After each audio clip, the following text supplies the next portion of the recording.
Hey guys, welcome to my channel. So quick video, pag-uusapan natin saan magma-mount ng optics sa rail, particularly sa AR platform, no?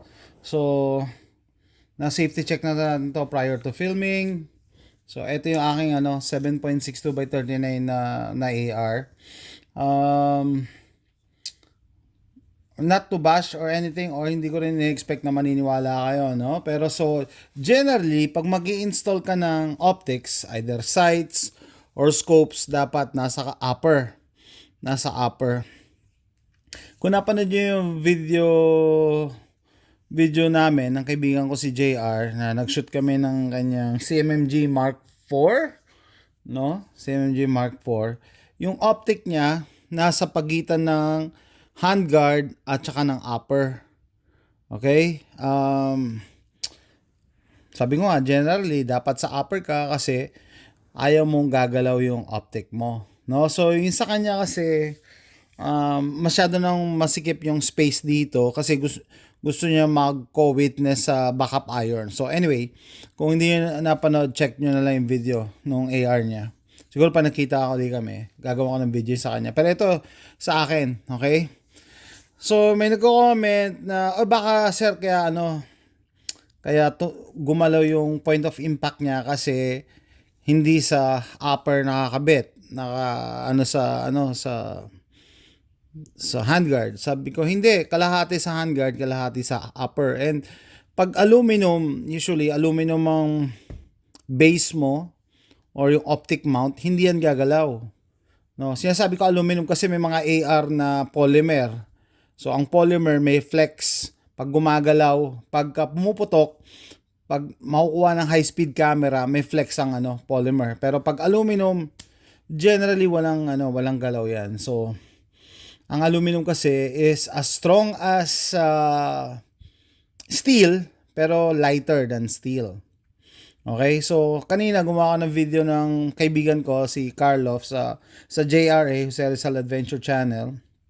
And nilabas ko to, sabi ko, okay, so habang nakalabas to, gagawa na lang ng video where to mount the optics. So, yun nga, no? And na-realize ko, ito pala, ganun din yung setup ko, no?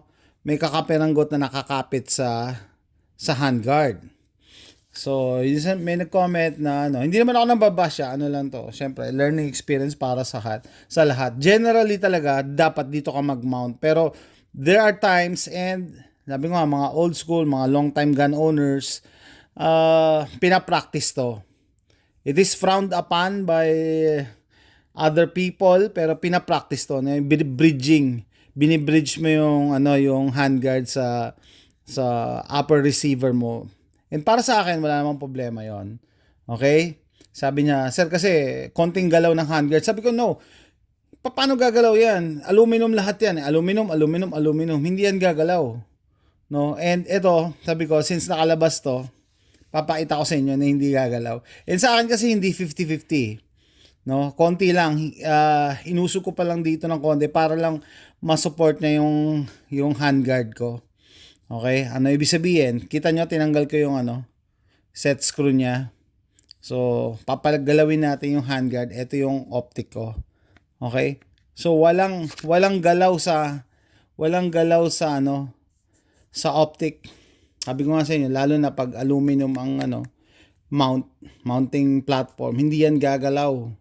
Actually, tinutulungan lang yan yung handguard mo na wag gumalaw.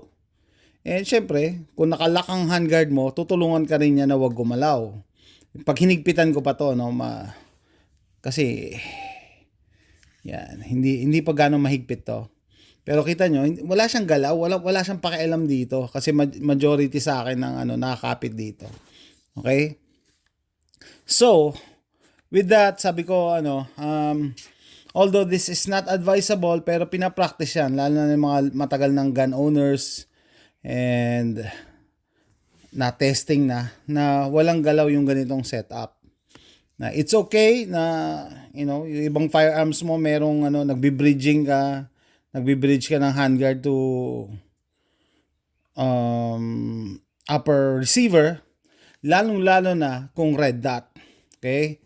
Kasi yung red dot hindi naman talaga built for accuracy, no? I mean, compared sa mga long range scopes, talaga, no?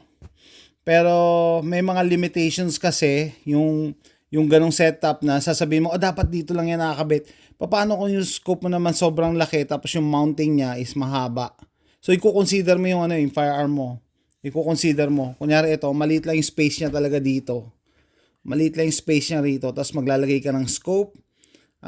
Hindi kahit tanggalin mo to it's not gonna work. So, sometimes you can get away with it. Dahil lalo na sabi ko pag aluminum, hindi naman yan gagalaw. Hindi yan gagalaw.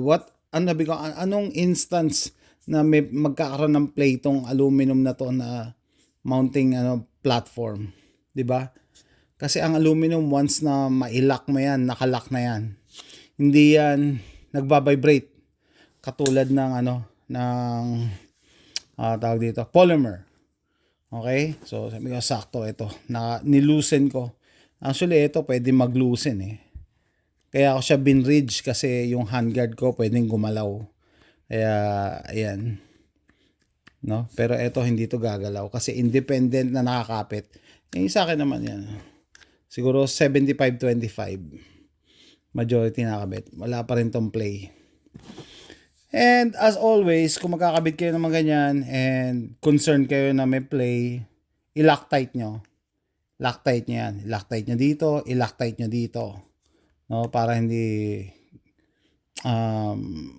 luluwag. Anyway, lalo na yung handguard. It's rare na babaklasin nyo yan. It's rare. Unless may sira yung gas block mo. 'Di ba? Or papalitan mo yung gas block mo. Yun lang. Pero other than that, kung gumagana yung firearm mo, dapat almost permanent na yan. Yan, ito yung locking system niya. Yan.